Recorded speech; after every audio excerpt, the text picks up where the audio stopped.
Salam sejahtera, terima kasih karena bersama dengan saya di Nazilin Unity Channel. Benarkah Parti Bersatu, Muhyiddin Yassin dan Azmin Ali berbohong? Ini berkaitan dengan PRU mengejut hujung tahun ini. Akhirnya, Sabah dan Sarawak bersuara. Pemimpin Sabah dan Sarawak tolak dakwaan PRU mengejut. Padan muka lah kan. Apa boleh buatlah. Semua orang menafikan pilihan raya mengejut itu hujung tahun ini. Yang paling penting ialah kalau Sabah dan Sarawak sudah bersuara, confirm 1000% bahawa tiada pilihan raya mengejut. Kenapa begitu? Sebab hanya Sabah dan Sarawak, hanya GPS dan GRS yang boleh mengubah jumlah bilangan ahli parlimen di yang akan menyokong Perikatan Nasional. Kalau Sabah dan Sarawak, GRS dan GPS menyokong, ataupun kalau Sabah dan Sarawak menyokong Perikatan Nasional, itu ada harapan untuk PRU akan dibuat. Tapi kalau Sabah dan Sarawak sudah menolak, maksudnya langkah tebuk atap tidak menjadi. Ya, hanya jadi langkah syaitan. Pemimpin Sabah dan Sarawak tolak dakwaan PRU mengejut. Pemimpin GPS dan GRS tolak anggapan sokongan majoriti Anwar Ibrahim goyah. Sebaliknya berkata, kedudukan Perdana Menteri semakin kukuh dalam tempo 2 tahun ini. Maksudnya, memang confirm tiada pilihan raya mengejut hujung tahun ini. Itu hanya angan-angan, itu hanya politik murahan yang cuba ditabur. Kan, kalau mereka hanya dapat sokongan daripada Barisan Nasional, dan bukan semua Barisan Nasional menyokong mereka, confirmlah apa lagi yang mau dibuat oleh Azmin Ali dan Muhyiddin Yassin. Dua pemimpin parti gabungan Sabah dan Sarawak menolak dakwaan bahawa sokongan majoriti terhadap Perdana Menteri Anwar Ibrahim kini goyah dan kononnya Malaysia bakal melalui PRU mengejut menjelang hujung tahun. Abdul Karim Rahman Hamzah dari Gabungan Parti Sarawak GPS dan Masidi Manjun dari Gabungan Rakyat Sabah GRS masing-masing menegaskan bahawa kedudukan Anwar Ibrahim malah semakin kukuh sejak beliau dilantik sebagai Perdana Menteri pada November tahun 2022. Inilah sebabnya yang paling penting, Perikatan Nasional sudah mula goyah. Perikatan Nasional dah mula koyak. Tak mampu lagi bangkit, itu sebabnya mereka cuba mahu hidupkan semula langkah tebuk atap itu. Mau beri keyakinan dan semangat kepada penyokong mereka semata-mata. Dan semangat itu pula harapan palsu. Kesianlah kan. Saudara, Karim, naib Presiden Parti Pesaka Bumi Putra Bersatu berkata, tempoh pentadbiran Anwar hanya akan berakhir pada tahun 2027. Iaitu masih lama lagi. Jika Bersatu mahu mula turun padang dan membuat persediaan untuk pilihan raya mengejut, biarlah, katanya. Bukannya jaminan mereka akan mampu menang PRU 16 dan membentuk kerajaan, kerana mereka perlu menang sokongan rakyat terlebih dulu. Bersatu mungkin merasakan Perdana Menteri semakin hilang sokongan, tetapi bagi majoriti pasif khususnya di negeri Borneo, mereka merasakan Perdana Menteri mentadbir Malaysia dengan baik. Secara peribadi, saya rasa kita semua patut memfokuskan terhadap pembinaan negara bangsa dan kurangkan bermain politik. Bila tiba masanya untuk PRU 16, maka tunjukkanlah nilai parti anda sebagai alternatif kepada gabungan sedia ada untuk mentadbir dan menguruskan Malaysia, kata Menteri Sarawak itu kepada FMT. Masidi yang juga Setiausaha Agung GRS berkata, Anwar tidak hilang sokongan kuat dalam Dewan Rakyat yang berada pada kedudukan lebih 2/3 dengan sokongan 153 ahli parlimen. Melainkan ada politik tersembunyi di Kuala Lumpur yang saya sendiri tidak tahu. Saya sejujurnya tidak melihat bagaimana Perdana Menteri akan hilang majoritinya dalam masa terdekat, kata beliau. Lagipun, pembangkang meramalkan kejatuhannya hanya beberapa minggu selepas beliau mengangkat sumpah sebagai Perdana Menteri. Sebaliknya, kedudukan beliau semakin kukuh lagi, katanya lagi.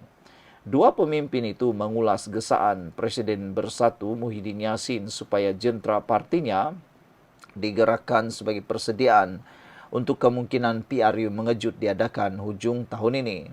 Menurut Setiausaha Agung Azmin Ali, Muhyiddin mengeluarkan arahan itu dalam mesyuarat bersatu minggu lalu yang turut membincangkan perkembangan yang amat meyakinkan bersama kepimpinan tertinggi PAS. Ahli Kelab Penyokong Kerajaan kemudian mengingatkan bersatu bahawa Yang di-Pertuan Agong Sultan Ibrahim memberi amaran kepada ahli parlimen supaya tidak menggugat kestabilan politik ketika membuka sesi Dewan Rakyat tahun ini. Menurut Perkara 43 dalam kurungan 4 Perlembagaan Perdana Menteri yang hilang sokongan majoriti di Dewan Rakyat mesti meletakkan jawatan jemaah menteri melainkan Yang di-Pertuan Agong membubarkan parlimen atas permintaannya. GPS dan GRS adalah sekutu utama dalam pentadbiran Anwar, tetapi sebelum ini juga menyokong pentadbiran pimpinan Pengerusi Perikatan Nasional Muhyiddin Yassin dari tahun 2020 hingga 2021 dan penggantinya Ismail Sabri Yaakob dari UMNO dari tahun 2021 hingga 2022. Selepas parlimen tergantung berlaku susulan PRU 15, GPS dan GRS pada mulanya menyokong Muhyiddin menjadi Perdana Menteri tetapi kemudian berkata akan akur cadangan Agong ketika itu untuk pembentukan kerajaan perpaduan. Sekian dulu untuk kali ini. Jangan lupa tinggalkan komen Anda. Salam sejahtera. Terima kasih kerana bersama dengan saya di Nazilin Unity Channel. Ini satu pendedahan paling menarik dalam kes 1MDB membabitkan Najib dan juga Jolo. Hari ini, Adinda Sultan Terengganu memberikan kenyataan yang benar-benar mengejutkan ramai orang. Adinda Sultan Terengganu menyatakan, Lo dakwa hubungannya dengan Najib adalah baik. Menjadi tanda tanya ramai ialah sebelum ini Najib pernah menafikan mengenali Jolo. Adinda kepada Sultan Terengganu, Sultan Mijan Zainal Abidin Tengku Datuk Rahimah Sultan Mahmud, hari ini memberitahu Mahkamah Tinggi di Putrajaya bahawa Lo Tiak Jo atau Jolo telah memberi gambaran seolah-olah beliau mempunyai hubungan baik dengan Datuk Seri Najib Tun Razak. Tengku Rahimah, 59 tahun yang merupakan pengarah dalam Lembaga Pelaburan Terengganu TIA, yang kemudiannya dinamakan semula sebagai 1MDB, Malaysian Development Berhad, berkata demikian ketika disoal balas timbalan pendakwa raya Ahmad Akram Garib dalam perbicaraan bekas Perdana Menteri itu atas dakwaan salah guna RM2.3 bilion dana 1MDB.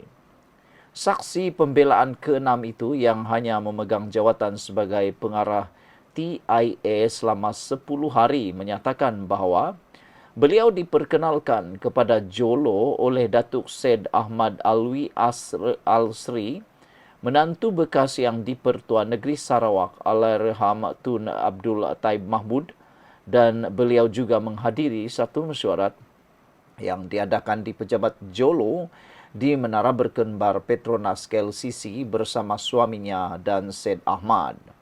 Pada sekitar tahun 2008 dalam satu perbincangan keluarga, kami bercakap mengenai hasrat Tuan Kumizan untuk meningkatkan pendapatan dan taraf hidup rakyat di Terengganu. Ketika itu, kami diperkenalkan kepada Jolo yang berkongsi pandangannya mengenai mubadalah, sebuah dana kekayaan berdaulat di Emiria Arab Bersatu termasuk asal-usul dan strukturnya. Perbincangan ini mendorong kami untuk meneroka idea tersebut dengan lebih lanjut dan membentangkannya kepada Tuan Kumizan. Saya memperkenalkan Jolo kepada Tuan Kumizan. Penubuhan TIA bukanlah inisiatif Datuk Seri Najib. Idea ini dicadangkan oleh Jolo kepada Tuan Kumizan selepas baginda diperkenalkan kepada model dana kekayaan berdaulat mubadalah, kata beliau dan menambah. Pelantikannya sebagai pengarah TIA adalah atas cadangan Jolo dan dipersetujui Sultan Mizan. Mengulas mengenai penglibatan Jolo dalam peringkat awal TIA, Tengku Rahimah menyatakan bahawa Jolo memainkan peranan utama dalam mencadangkan penubuhan TIA serta mengenal pasti sektor berpotensi untuk pembangunan. Fokus awal beliau adalah dalam sektor pelancongan dengan memanfaatkan aset semula jadi Terengganu, terutamanya pulau-pulaunya. Ide beliau kelihatan kukuh dan boleh dipercayai serta membentangkan rancangan yang realistik dan boleh dicapai untuk menjana pembangunan peluang ekonomi bagi negeri ini. Satu rangka tindakan telah disediakan untuk TIA yang jika saya ingat dengan betul termasuk cadangan membangunkan taman tema air di Tasik Kenyir, kata beliau. Tengku Rahimah turut menggambarkan Jolo sebagai seorang yang sangat berjaya. Bukan sahaja berdasarkan pencapaiannya tetapi juga melalui lokasi pejabatnya yang eksklusif dan reka bentuk dalaman yang sophisticated di KLCC yang mampu mengagumkan perhatian sesiapa sahaja. Beliau berkata pada 22 Mei 2009, Sultan Mizan telah memanggilnya untuk satu pertemuan peribadi dan secara tidak disangka telah meminta beliau menandatangani resolusi bagi menggantung program Nota Jangka Sederhana Islam IMTN. Terkejut dengan permintaan saya telah bertanyakan sebabnya. Namun Tuanku Mizan hanya mengarahkan saya untuk meneruskan penandatanganan resolusi tersebut, katanya sambil menambah bahwa beliau kemudian meletakkan jawatan dalam syarikat itu. Ketika menjawab soalan lain daripada Ahmad Akram, saksi mengesahkan bahwa terdapat satu majlis makan malam tidak rasmi di Istana Terengganu yang Sultan Mizan dan Najib berbincang mengenai penubuhan TIA dan Najib memberikan penjelasan secara makro kepada Sultan Mizan. Pada 30 Oktober tahun lepas, Hakim Datuk Colin Laurin Sekera memerintahkan Najib untuk membela diri selepas mendapati pihak pendakwaan berjaya membuktikan kes prima facie terhadapnya. Najib berdepan dengan 25 pertuduhan termasuk 4 pertuduhan menyalahgunakan jawatan bagi menerima 2.3 bilion ringgit dana 1MDB sebagai rasuah serta 21 pertuduhan penggubahan wang haram membabitkan jumlah yang sama. Perbicaraan diteruskan dengan bekas Menteri Jabatan Perdana Menteri Datuk Seri Jamil Kil Baharum sebagai saksi pembelaan ke-7. Sekian dulu untuk kali ini. Jangan lupa tinggalkan komen anda. Salam sejahtera. Satu lagi pemimpin Parti Bersatu kini dipanggil polis. Cikgu Bad dipanggil polis ke Bukit Aman. Aduh, tak habis-habis dan tak sudah-sudah pemimpin-pemimpin Perikatan Nasional Pembangkang ini dipanggil polis. Hal ini kerana mereka tak tahu lagi apa modal politik yang boleh dikenakan kepada Anwar Ibrahim. Gunalah isu-isu seperti kes hasutan. Hari ini, Cikgu Bad dipanggil ke Bukit Aman kerana berkait dengan hantaran di Facebook mengenai keadaan kesihatan yang di Pertuan Agong Sultan Ibrahim. Keadaan Kebaduli Yang Maha Mulia di Pertuan Agong pun dihantar juga, diulas juga oleh Cikgu Bad atau Badrul Hisham Syahrin ini. Carilah isu lain, bosku. Aku pun tak tahu lagi nak cakap apalah. Carilah isu lain kan. Banyak lagi isu lain yang boleh dipertikaikan, boleh dihujahkan, boleh dicakap, boleh dihantar di Facebook. Janganlah ulas tentang keadaan kesihatan yang di Pertuan Agong.